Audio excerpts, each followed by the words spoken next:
What occurs when an influential chief executive experiences life as one of his company's most underpaid workers? William Perth believed he understood his business completely until a malfunctioning vehicle and an unexpected meeting transformed everything.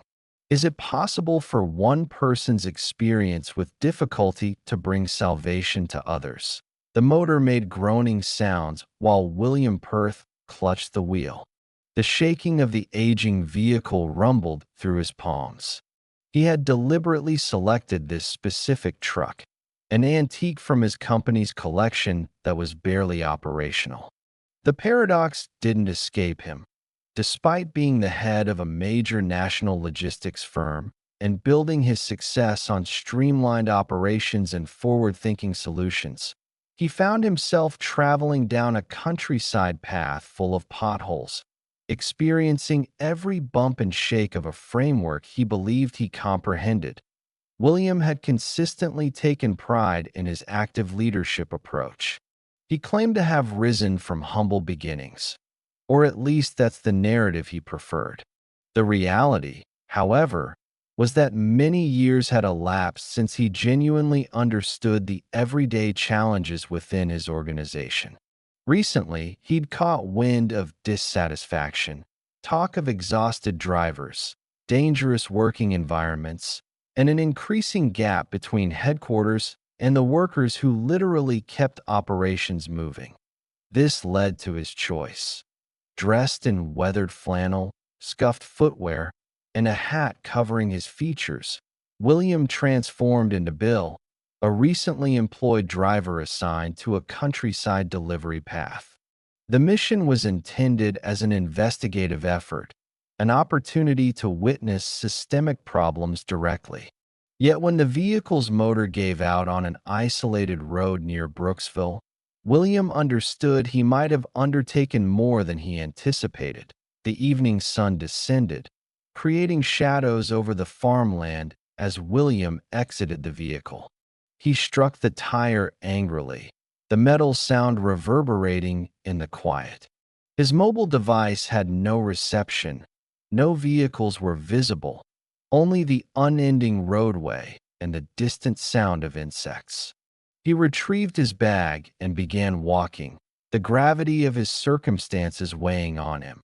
Approximately 1 mile ahead, he noticed a blinking neon advertisement, Brooksville Diner and Motel. The establishment appeared worn, with flaking paint and clouded windows, yet it was the sole indication of civilization for considerable distance. William entered, hearing the bell chime, and stepped into the heated, oily atmosphere of the eatery. A youthful woman at the service area glanced upward, her face showing both astonishment and interest. She appeared no older than 30, with weary eyes suggesting tremendous burden. Her identification badge displayed Lori. "Are you disoriented?" she inquired, her tone containing mild entertainment. In a manner of speaking, William responded, attempting a grin.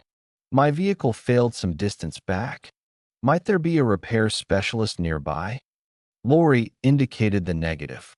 "The nearest is located in Millerton, roughly 20 miles eastward. However, Old Joe could possibly examine it tomorrow morning. His workshop is near the expressway." William exhaled, brushing his hair with his fingers. "I suppose I'm remaining here tonight." Lori motioned toward a seating area near the glass. "Take a seat. I'll bring coffee. You appear to require it." As William settled into the booth, he observed the establishment's time-worn appeal, the damaged vinyl seating, the discolored photographs of the town's prosperous era decorating the surfaces, the subtle bacon and coffee aroma that appeared embedded in the venue's very essence. It contrasted sharply with the executive rooms and premium accommodations he typically frequented, yet something about it felt strangely reassuring. Lori came back, carrying a hot coffee mug and a dessert slice. "Complimentary," she offered with a modest grin. "You seem to have experienced a difficult day." William expressed gratitude, moved by her generosity. Through their exchange, he discovered that Lori had been employed at the establishment for years, ever since losing her spouse. She was burdened with financial obligations and mounting expenses, with the eatery being her sole means of survival. "I have aspirations, you understand," she shared, her tone becoming tender. "I dream of establishing my own establishment eventually, a small cafe where visitors can experience comfort. But presently, it's merely about getting by." William paid attention, his chest constricting with mixed feelings of remorse and respect. He dedicated years concentrating on financial margins and investor gatherings. Yet here stood someone who represented genuine fortitude. Still, her difficulties served as a harsh reminder of individuals his organization had disappointed. People like Lori who warranted better treatment. As evening progressed, William discovered himself revealing things unexpectedly. He shared with Lori about his personal challenges, carefully concealing his actual identity, and recounted tales from his initial business days. He had genuinely encountered obstacles, so his stories weren't fabrications. Yet being close to this authentic experience felt meaningful, so distant from his familiar world. When Lori extended an offer for overnight accommodation at the motel, William gratefully accepted. Lying in the cramped bed, staring at the ceiling stained by water damage, he couldn't dismiss the notion that this diversion represented more than mechanical failure. It marked the start of something he couldn't yet identify. Outside, the crickets sang while stars extended infinitely above the peaceful town of Brooksville. William shut his eyes, exhaustion from the day dragging him toward fitful slumber. Tomorrow he'd address the vehicle repair, but internally he recognized that genuine restoration would require considerably more time. The next day's sunlight penetrated the hotel room's delicate drapes, spreading gentle golden illumination across the threadbare floor covering. William awakened to distant conversation sounds and dish clattering from the adjacent eatery.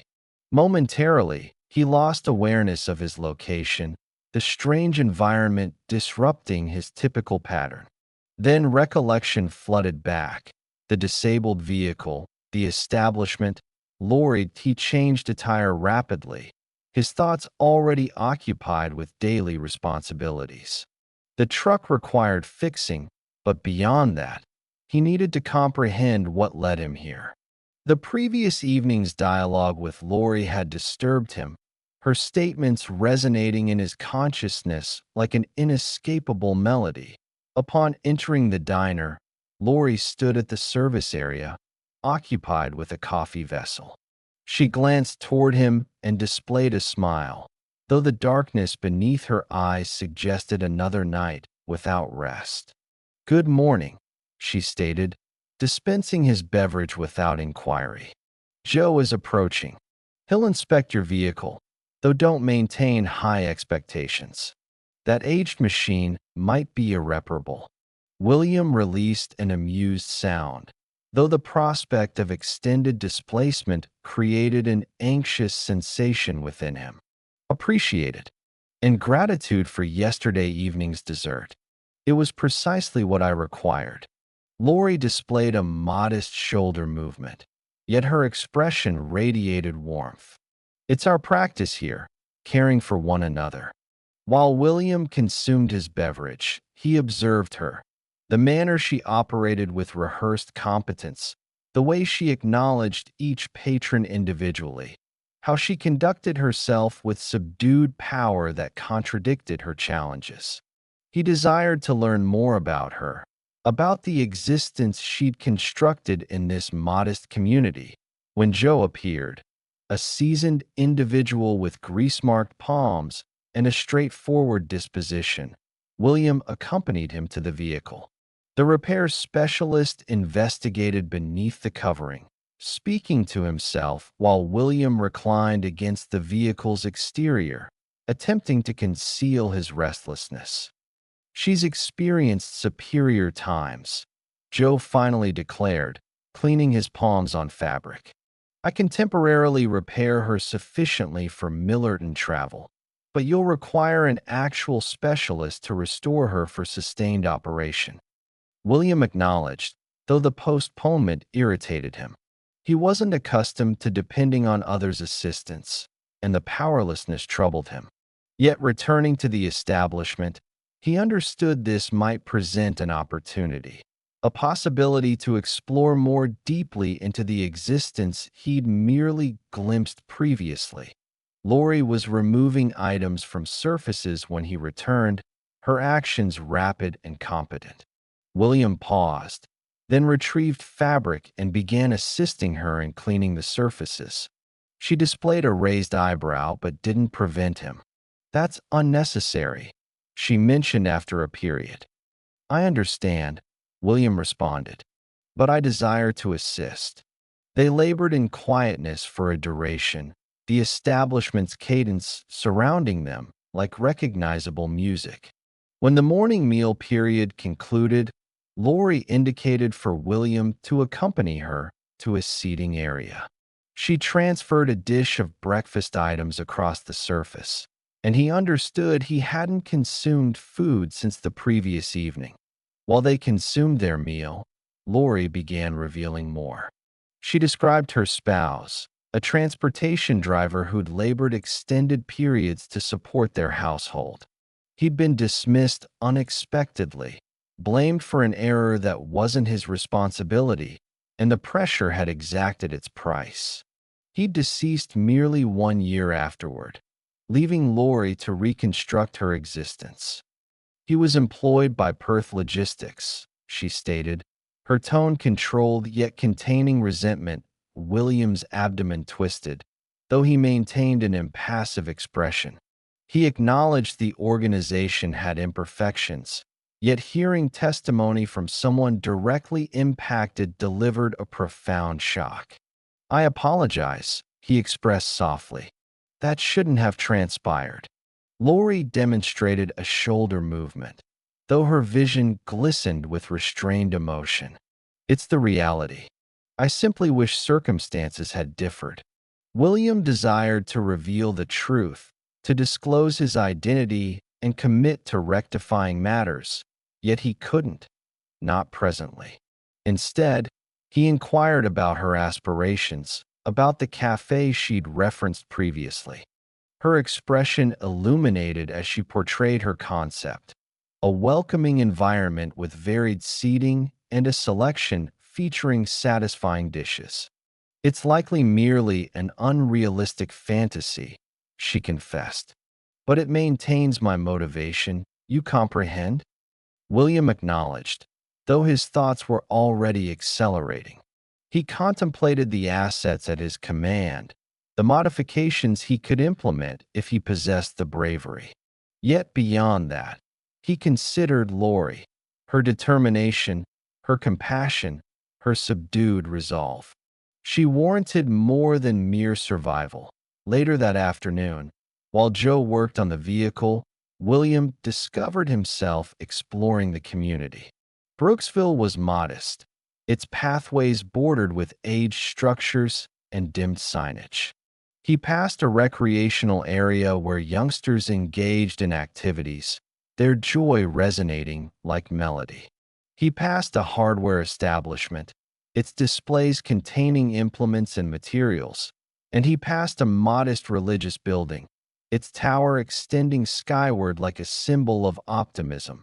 Upon returning to the establishment, the vehicle was operational, barely. Joe cautioned him against excessive strain, and William expressed appreciation, though his attention was focused elsewhere. That evening, as twilight descended below the skyline, William occupied the establishment with Lori, the pair experiencing a peaceful instance amid the day's turbulence. He didn't comprehend what awaited, but he understood one certainty. This community, this woman, had transformed him in manners he couldn't yet comprehend. And as celestial bodies started materializing in the darkness overhead, William created an internal commitment to himself, to Lori, to all individuals like her who'd been disregarded and abandoned. He would implement actions to provide assistance. The vehicle's motor clattered as William traveled back to Brooksville following a quick journey to Millerton for maintenance. The repair specialist there had succeeded in restoring functionality, yet the machine still seemed maintained by pure determination. William couldn't avoid perceiving it as a representation of his personal existence, temporarily repaired, operational, yet distant from its potential. As he arrived at the establishment's parking area, his consciousness was a tempest of contemplations. Laurie's narrative had penetrated profoundly into his moral awareness, and the remorse he experienced was no longer something he could disregard. He dedicated the journey replaying their exchanges, her statements penetrating through the protective layers he'd constructed across the years. Laurie was outside upon his arrival, cleaning the establishment's entrance steps with a weathered sweeping tool. She glanced upward as he neared, her expression displaying both relief and curiosity. "You returned successfully," she remarked, supporting herself on the sweeper. "I was beginning to suspect you abandoned us." William attempted a grin, though his contemplations were burdensome. "Absolutely not. I'm obligated to you for accommodating me." She released a gentle laugh, the sound alleviating some pressure in his torso. "Well, enter. I've prepared coffee inside." The establishment was peaceful, the midday meal period having concluded. William occupied his customary position at the service area while Laurie dispensed his beverage. They established a comfortable pattern, their dialogues progressing naturally despite unspoken realities weighing between them. Yet today, William couldn't eliminate the sensation of maintaining a dual existence. Each compassionate statement from Laurie, each observation of her fortitude, only intensified his remorse. He needed to implement action. Later that afternoon, Laurie's sibling Tom visited the establishment. He was a transportation driver like Laurie's deceased spouse, and his attendance was a stark reminder of the realm William had been attempting to comprehend. Tom was in his early 40s, with a weathered countenance and hardened palms that testified to years of demanding labor. William presented himself as Bill, the false identity he'd been utilizing, and initiated dialogue. Tom was initially reluctant, but shortly he was relating tales of road existence. The extended periods, the inadequate compensation, the persistent pressure to satisfy impossible time frames. "It's not merely the occupation," Tom stated, his tone containing frustration. "It's their treatment of us, like we're expendable. You commit one error and you're dismissed. No additional opportunity." William paid attention, his abdomen twisting with each statement. He contemplated the regulations he'd authorized, the choices he'd executed from his comfortable workspace.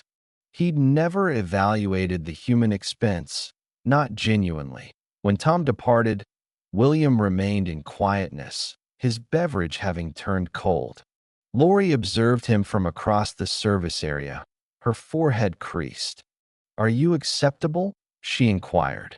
William glanced upward, encountering her vision. "I'm uncertain," he confessed. "I continuously contemplate what you and Tom expressed about how challenging it is for individuals like you. It's unjust." Laurie released a breath, supporting herself against the surface. "It's the established situation. Doesn't create fairness. Yet what can one accomplish?" William's facial muscles tightened. "Perhaps there's something I can accomplish." That evening, William remained conscious in his hotel chamber, the burden of his contemplations preventing rest. He considered the individuals who'd been disappointed by his organization, the regulations he'd established, and income he'd emphasized above people. And he considered the person he'd transformed into, someone so separated from the realm he was intended to assist that by morning, he'd reached a choice. He located Lori at the establishment, her palms occupied with morning arrangements. She glanced upward as he entered, her expression becoming gentle when she perceived the resolve in his vision. "I must disclose something," William stated, his tone controlled despite the internal turmoil. Lori positioned down the cutting instrument she'd been utilizing for vegetable preparation and cleaned her palms on her protective garment. "Acceptable," she expressed gradually. "What is it?" William inhaled profoundly, the statements burdensome on his expression. "I'm not the person you believe. My designation isn't Bill. It's William. William Perth." Lori's vision expanded, her palms gripping the surface edge. "As in the chief executive of Perth Logistics?" William acknowledged, preparing himself for her response. "Affirmative. I arrived here to observe what existence was like for our drivers, for individuals like you. And what I've witnessed, it's transformed me." For an instant, Lori simply observed him, her expression unreadable. Then, to his astonishment, she released a laugh, a brief, incredulous sound. "You must be joking." "I'm not," William stated, his tone sincere. "I acknowledge I don't warrant your confidence, but I desire to rectify matters. Commencing with you."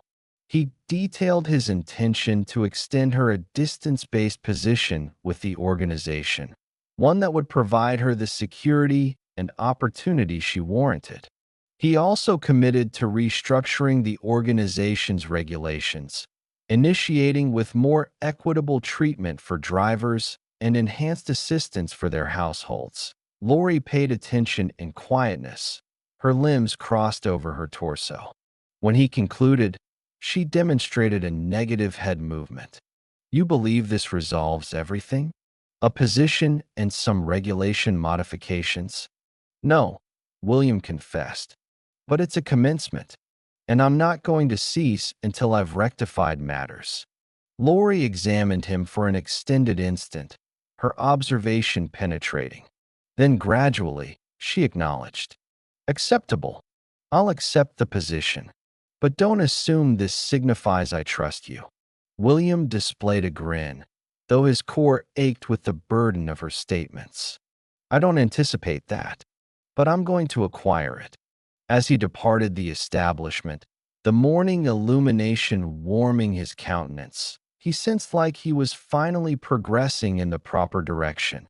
The journey back to his metropolitan area was a succession of expressways and resting locations, the aged vehicle groaning under the journey's pressure. William's consciousness, however, was distant from the roadway. He replayed his dialogue with Lori repeatedly, her statements a persistent reminder of the stakes present. She'd consented to his proposition, but her doubt had been evident. He couldn't hold it against her. Confidence wasn't something purchasable, it required earning. When he ultimately arrived at the corporate headquarters, the radiant glass structure seemed infinitely distant from him. The refined flooring, the hushed communications of personnel, the aroma of premium coffee, it all appeared separated from the realm he'd recently departed. He traversed the entrance area with renewed intention, disregarding the inquisitive observations of his workforce. His aide Claire was anticipating him in his workspace, her typical composure faltering as she absorbed his disheveled state. "Mr. Perth, are you?" "I'm acceptable," William interrupted, his tone more severe than intended. He moderated his expression. "Arrange an urgent executive committee gathering and obtain for me the most recent documentation on driver continuity, compensation, and personnel complaints." Claire displayed surprise, clearly disturbed by the urgency in his expression. "Immediately, sir." As she rapidly departed the chamber, William descended into his seating, the burden of recent days compressing down on him. He accessed his computer and commenced composing a proposition, his digits moving rapidly across the input device. The statements came readily, stimulated by the countenances he'd observed in Brooksville. Lori, Tom, the innumerable others who'd been disappointed by his organization. The executive committee gathering was strained. William positioned himself at the surface's head, his proposition displayed on the display behind him. He delineated his intention: enhanced compensation for drivers, superior advantages, a redesigned complaint framework, and a dedication to redirecting income toward improving working circumstances. The chamber was quiet when he concluded, the committee participants exchanging uncomfortable observations. Eventually, one of them voiced concern. "This is ambitious, but the expense is essential." William interrupted, his tone resolute. "We've been emphasizing income above individuals for excessive duration. It's time to transform that." The subsequent debate was intense, but William maintained his position. He spoke of Lori, of her spouse, of the innumerable personnel who'd been disappointed by the organization. He spoke of the ethical responsibility they possessed to improve.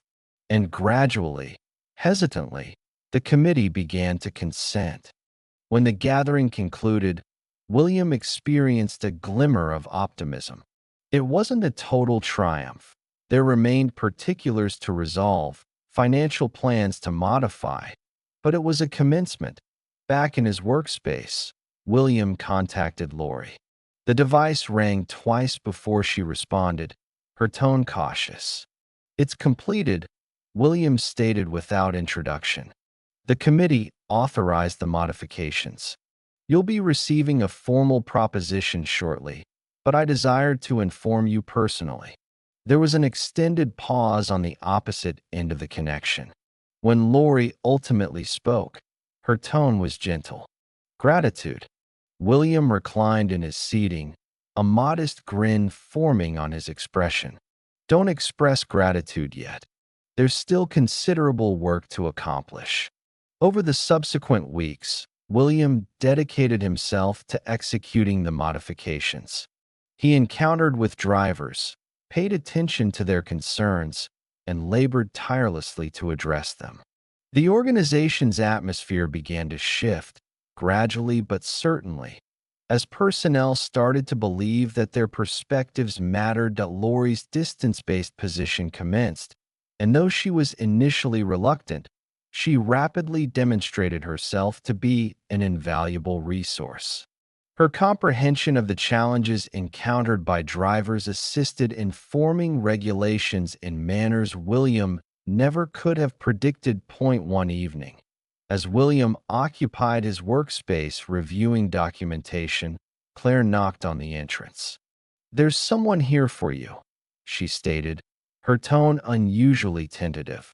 William glanced upward, astonished. "Who is it?"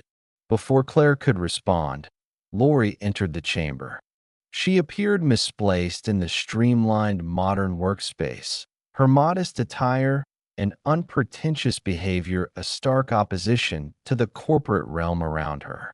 Yet there was a subdued assurance in her vision that made William grin. "Lori," he stated, rising.